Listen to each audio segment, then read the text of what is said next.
Bom dia, igreja! A paz do Senhor! Leitura bíblica de hoje para a gente encerrar a nossa semana de devocionais sobre as parábolas de Jesus. Hoje, no nosso último episódio, vou trazer para nossa edificação a parábola do filho pródigo. Esse estudo, ele mostra que todos temos uma segunda chance. E o Senhor é Ele quem dá essa segunda chance para todos nós. Jesus, Deus, são misericordiosos. Essa parábola, ela é considerada por muitos a pérola das parábolas. Ela revela o ápice do ensino sobre Jesus e sobre o amor incondicional de Deus, o perigo do orgulho religioso e a alegria do arrependimento. Jesus, ele nos ensina que um pecador que se arrepende vale mais do que 99 justos. Tem outras parábolas que Jesus traz referente a esse ensinamento. Mas hoje eu senti em meu coração de trazermos essa.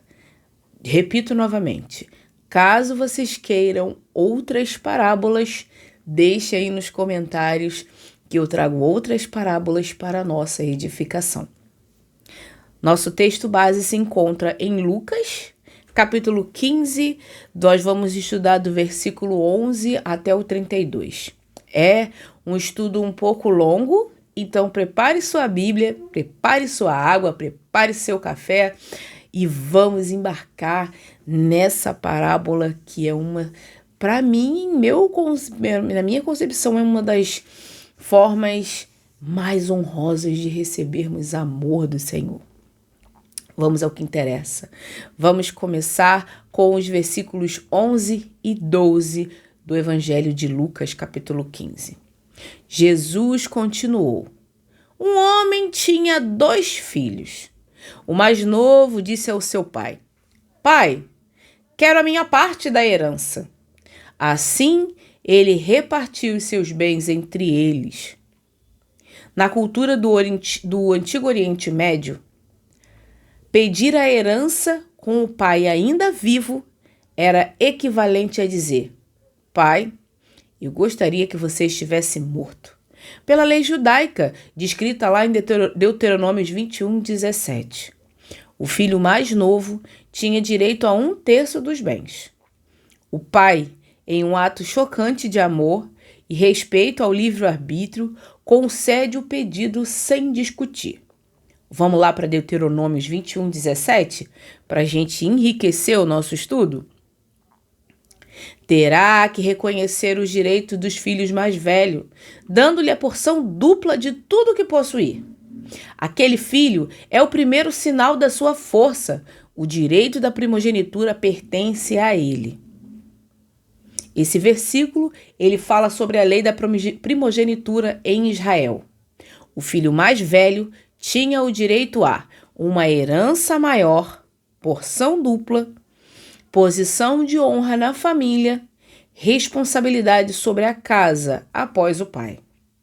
Mesmo que o pai tivesse preferência por outro filho, Deus ordenava que o direito da primogenitura fosse respeitado, ou seja, Deus tinha uma ordem e uma organização. E o primogênito tem todo direito. Tem mais direito que o filho posterior. Agora vamos entender a ligação com Lucas capítulo 15, versículo 11 ao 32.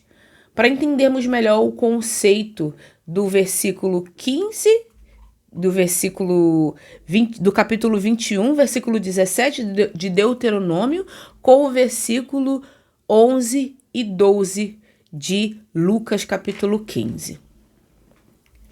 Esse contexto ajuda a entender a parábola em Lucas 15, 11 a 32. O filho mais novo pediu a sua parte da herança antes do pai morrer. O filho mais velho permaneceu na casa e, pela lei judaica, teria o direito à maior parte da herança. Isso explica parte da indignação do irmão mais velho, quando o pai recebeu o filho pródigo de volta da festa com toda pompa. Jesus usa esse cenário cultural para ensinar sobre a graça, perdão e misericórdia. Aplicação para nossas vidas. Deus não nos obriga a amá-lo, a ficar na sua casa. Ele respeita suas escolhas, mesmo quando decidimos nos afastar dos seus caminhos para buscar uma falsa independência. O eu me basto. Deus ainda assim nos ama e Ele respeita a nossa decisão.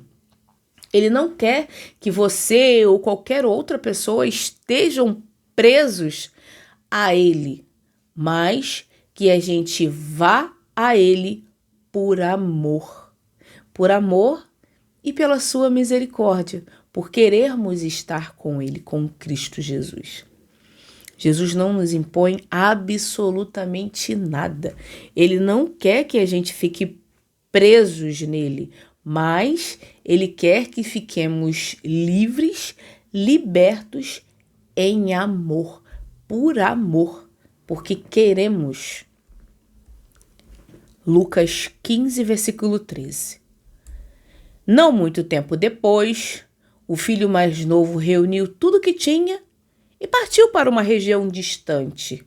E lá desperdiçou os seus bens vivendo irresponsavelmente. Parece até a gente, né? Quando sai do caminho do Senhor. Quando saímos do caminho do Senhor, o que acontece? Vamos viver esse mundão de forma aleatória. Tudo é bom, tudo presta. O que antes era pecado, tudo se torna liberal.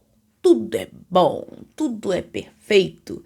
Eu não tenho problemas, eu não tenho preocupações, eu vivo de acordo com aquilo que eu quero. Será que isso é o mais adequado a se fazer? Será que isso é o interessante a se fazer? Ou será que queremos porque queremos uma falsa liberdade? A região distante representa a tentativa de viver longe dos olhos dos valores e da autoridade do Pai.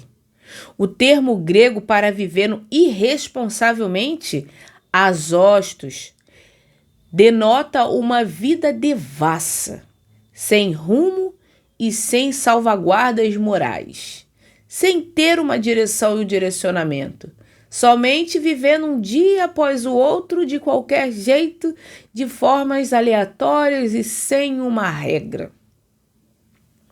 Isso, durante um tempo, se torna bom, mas depois a ressaca moral de na casa do meu pai, nós vamos entender mais para frente. O afastamento de Deus sempre gera desperdício. Desperdício de tempo, de dons, de dignidade, de paz. O que começa com a ilusão da liberdade termina em falência espiritual. Achamos que estamos abalando o Bangu, que tá tudo bom, que tá tudo bem. Estou vivendo livre, não preciso de regras, não preciso de ninguém apontando para mim que eu estou errado. A curto prazo, parece emocionante. A longo prazo, a ressaca moral e a consciência, elas batem e batem com força. Lucas 15, 14 ao 16. Depois de ter gasto tudo, houve uma grande fome em toda aquela região e ele começou a passar necessidade. Por isso foi empregar-se com um dos cidadãos naquela região, que o mandou para os seus campos a fim de cuidar dos porcos. Ele desejava encher o estômago com as vagens de alfarrobeira que os porcos comiam, mas ninguém lhe dava nada. Para um judeu, o porco era um animal cerimonialmente impuro. Cuidar de porcos e desejar a comida deles representava o nível mais profundo de degradação e humilhação social e espiritual. A expressão "ninguém lhe dava nada" mostra o isolamento e o egoísmo do mundo longe da casa de Deus, longe da casa do Pai. Para aprofundar-nos, leia Levítico 11, versículo 7, que vai falar sobre os porcos. Era um animal impuro, não era um animal bem visto. E ele queria comer até o que os porcos comiam. Que situação que esse cara ficou. Vivendo de forma aleatória, fazendo o que queria fazer, gastou toda a sua fortuna. A fome sempre bate. E é isso que eu sempre falo. A fome, ela é crucial. Alimente uma pessoa, deixe que ela viva longe de você e ela vai voltar buscando mais. E mais, e mais, e mais, e mais, e mais. O mundo cobra caro pelos seus prazeres. Quando os recursos acabam, o mesmo lugar que prometia diversão te deixa em total abandono. O pecado nos desfigura e nos faz desejar coisas abaixo da nossa dignidade como filhos. Eu imagino ele tentando comer, tentando se alimentar e não tendo nada. Como deve ter ficado a mente desse filho que na casa do pai dele tinha tudo do bom e do melhor. Mas a emoção do mundo, eu vou viver minha vida mesmo. Não tem ninguém que me impeça.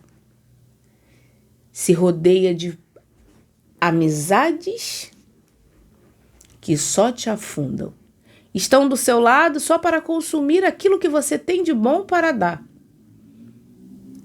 Onde estavam as pessoas que tanto ele deu coisas boas? Por fim, ele estava sozinho, cuidando dos porcos de uma outra pessoa. Uma pessoa que tinha tudo dentro de casa.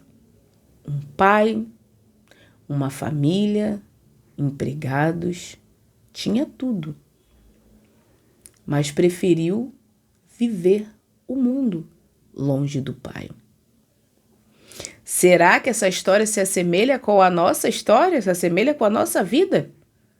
Quantas vezes deixamos de viver o melhor que Deus tem para nos dar só porque queremos ter uma liberdade ou uma falsa liberdade?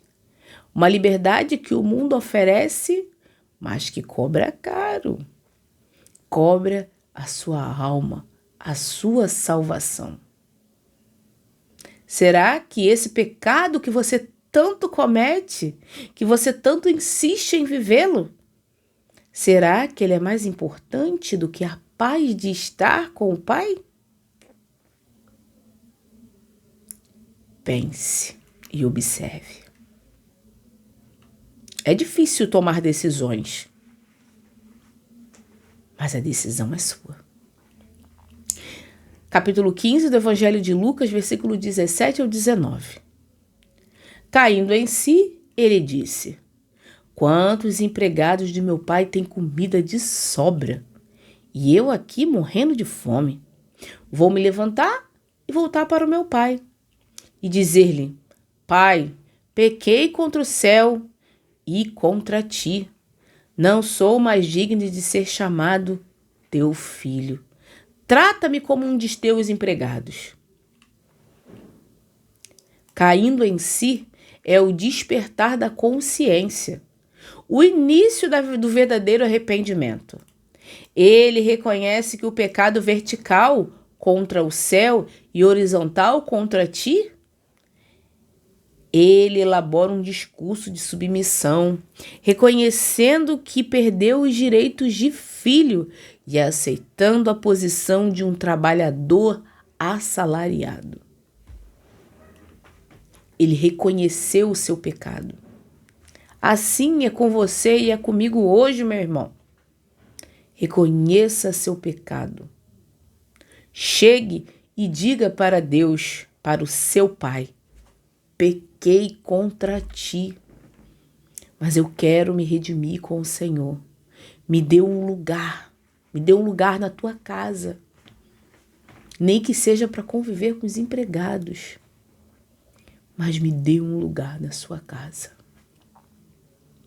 Não quero lugar de honra, não quero sentar na janela, mas quero a tua presença. E o Senhor, meu irmão, minha irmã, o Senhor é misericordioso, cuida e te ajuda de todos os momentos, em tudo e para tudo. Não precisa você ficar preocupado e com medo. Queira o lugar que o Senhor tem para você. Porque até mesmo junto aos empregados, você tem o alimento e uma vida melhor do que os que estão na rua, que os que estão no pecado. O arrependimento começa quando paramos de dar desculpa para os nossos erros e conhecemos a nossa real necessidade. Voltar para Deus exige humildade para admitir que precisamos de sua graça e não de méritos e propósitos. Precisamos estar com o Pai, independente da posição, da classe. Não precisamos sentar no lugar de destaque. Precisamos estar com Deus, ser de Deus, cuidar de Deus e ser cuidados por Ele. Cuidar de Deus, quando eu digo, é cuidar dos filhos de Deus. Quando você cuida dos filhos de Deus, você também está cuidando de Deus. Porque Deus quer que amemos uns aos outros. E quando amamos uns aos outros, estamos amando o próprio Deus. Capítulo 15, versículo 20 do Evangelho de Lucas. A seguir, levantou-se e foi para o seu pai. Estando ainda longe, seu pai o viu e, cheio de compaixão, correu para o filho, lançou-se no pescoço e o beijou. Na cultura oriental, um homem idoso e respeitável nunca corria em público, pois precisaria levantar a túnica, o que era considerado vergonhoso.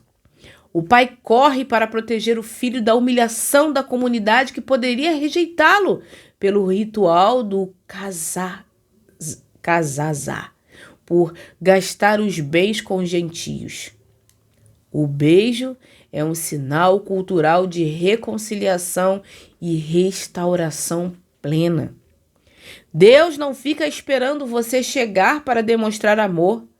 Quando você dá um passo em direção a Ele, Ele corre ao seu encontro.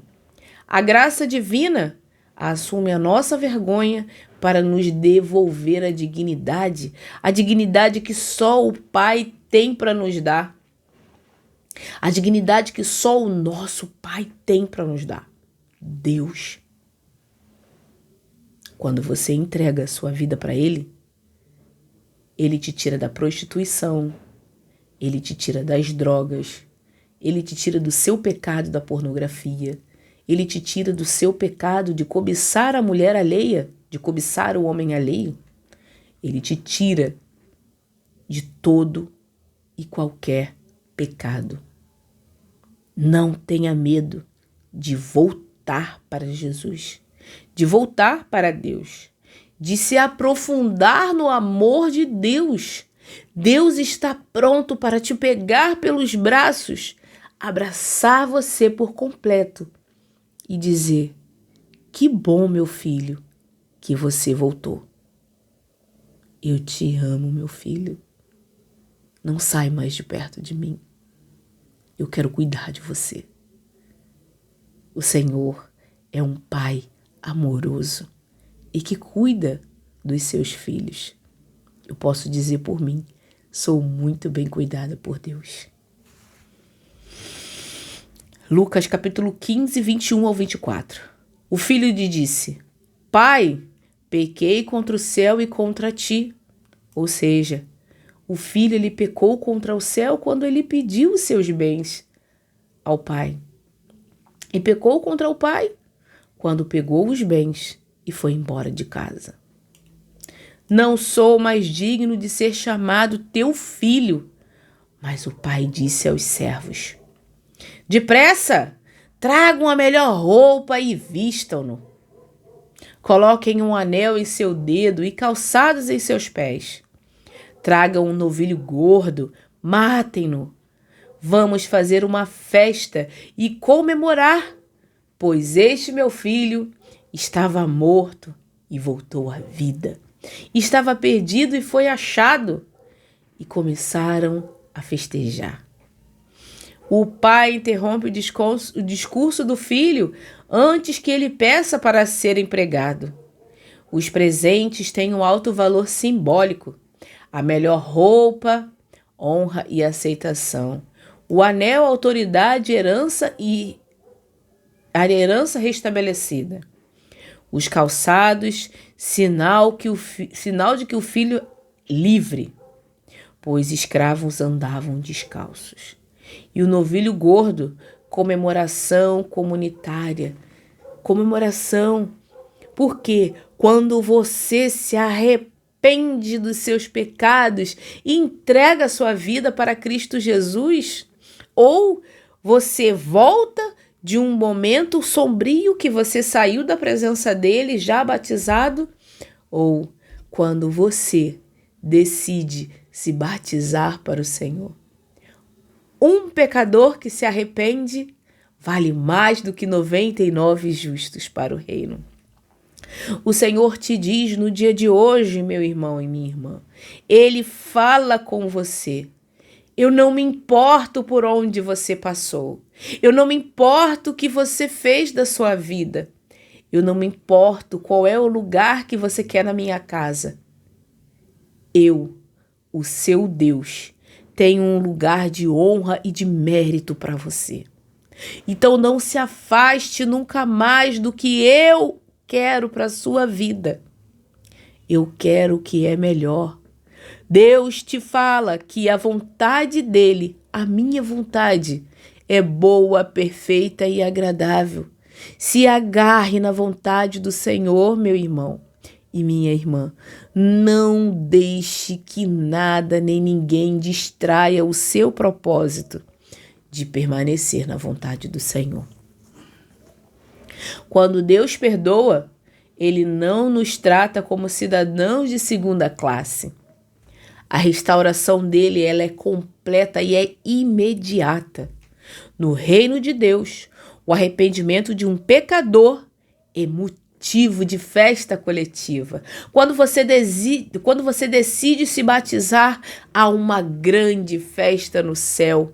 O céu agradece pela sua decisão de servir a Cristo Jesus, por você se arrepender dos seus maus caminhos e querer seguir a vontade do Senhor. Então, no dia de hoje, escolha servir a esse Deus. E Ele te dará honras e mais honras. Ele manda te vestir com a melhor roupa. Ele vai te dar um anel, um calçado para você caminhar e matará um novilho gordo para te trazer uma nova vida e dizer para todos: este é o meu filho, recebam-no. Capítulo 15 do Evangelho de Lucas, versículo 25 ao 28. Enquanto isso, o filho mais velho estava no campo. Quando se aproximou da casa, ouviu a música e a dança. Então chamou um dos servos e lhes perguntou: o que estava acontecendo? Este lhe respondeu: seu irmão voltou e seu pai matou um novilho gordo, porque o recebeu de volta são e salvo.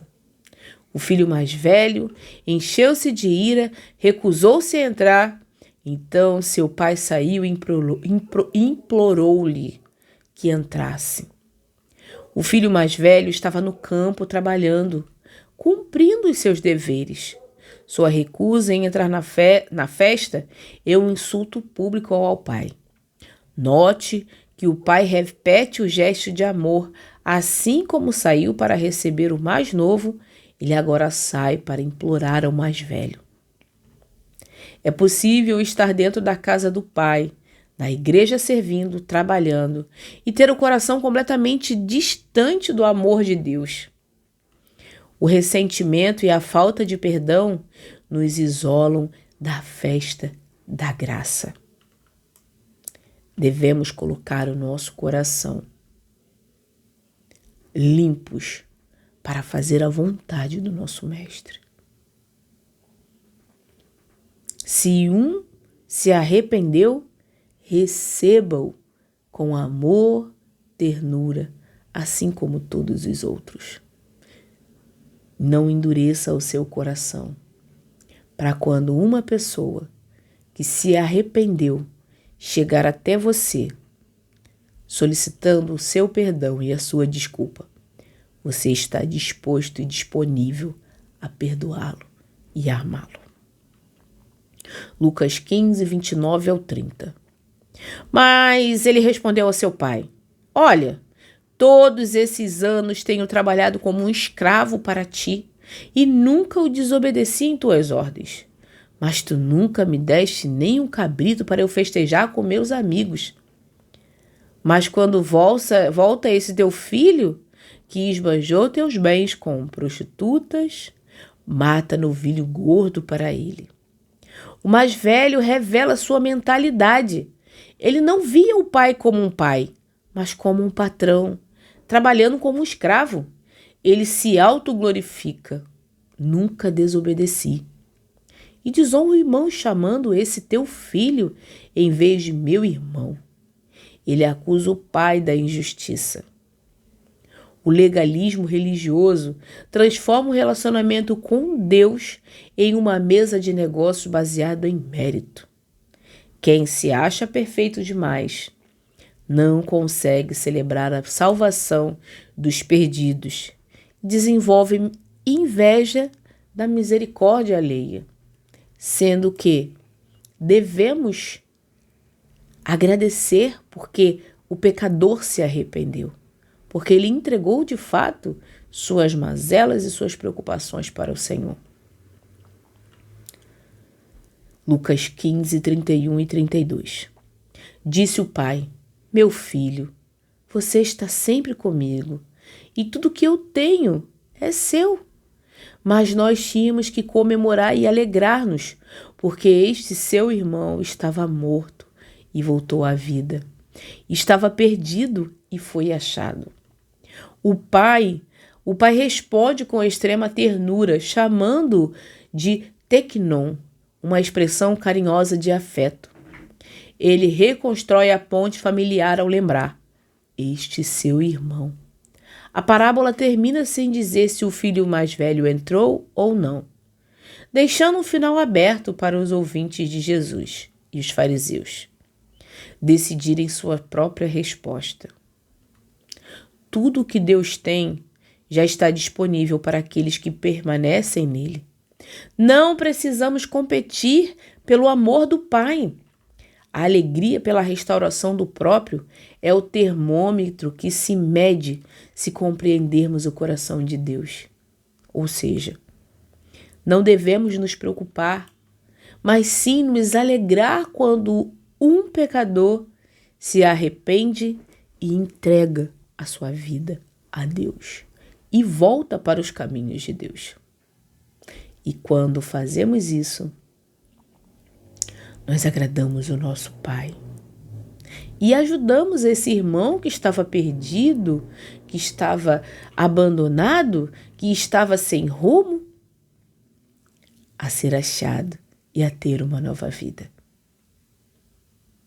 O capítulo 15 de Lucas é a resposta de Jesus às murmurações dos fariseus sobre ele receber e comer com pecadores, como descrito no versículo 1 e 2. Para explicar o valor de um resgate, Jesus conta uma trilogia de parábolas. A ovelha perdida. O pastor vai atrás daquele que se desgarrou. A dracma perdida. A mulher procura a moeda perdida dentro da casa. O filho pródigo. O pai que acolhe o filho que foi para longe e confronta o que se perdeu dentro de casa. Eu tenho o hábito de ficar viajando muito nas coisas. Então eu fico pensando, como nos dias atuais, um pai, uma mãe que sofre por um filho perdido nas drogas, que sofre por um filho perdido na prostituição, que sofre por um filho perdido no pecado. Eu fico imaginando o pai do filho pródigo, todos os dias, orando e pedindo: traga o meu filho de volta. Do jeito que ele vier, eu quero meu filho de volta. Eu fico imaginando esse pai orando. E hoje, Deus busca e ora por você. Ele quer o melhor para a sua vida. Mas para isso, você precisa buscá-lo. Para assim, ele te dar uma nova vida. Esta parábola ela nos ensina que existem 2 tipos de filho e 2 formas de errar o caminho. O pródigo, na região distante, perde-se pela rebeldia, pela carne, pela quebra explícita das regras. O pródigo do campo perde-se pelo orgulho, pelo legalismo e pelo moralismo e pela falta de amor, mesmo cumprindo as regras. No centro dessa história está o Pai misericordioso, cujo amor vai além dos erros do mais novo e da amargura do mais velho. Não importa se você se desviou para longe ou se está endurecido dentro da igreja. O Pai continua saindo ao seu encontro, oferecendo a veste da justiça e convidando você mesmo, para entrar na festa da reconciliação. Meu irmão e minha irmã, reconcilie-se com o Senhor. Busque ao Senhor com toda a sua força, com todo o seu coração e com todo o seu entendimento. Somos filhos de um Pai misericordioso. Amém? Vamos orar? Paizinho amado e querido Deus, graças te damos por mais um dia que se chama hoje, Senhor. Obrigada, Pai, por tudo o que o Senhor tem feito em nossas vidas. Por nos mostrar que temos uma segunda chance. Por nos mostrar que precisamos do Senhor. Por nos mostrar que é no seu amor que devemos nos enraizar e manter nossas raízes firmes, manter nossa esperança firme. Muito obrigada, meu Pai. Tome-nos em tuas mãos, dirige a nossa vida. Hoje eu oro e já te agradeço em nome de Jesus. Amém.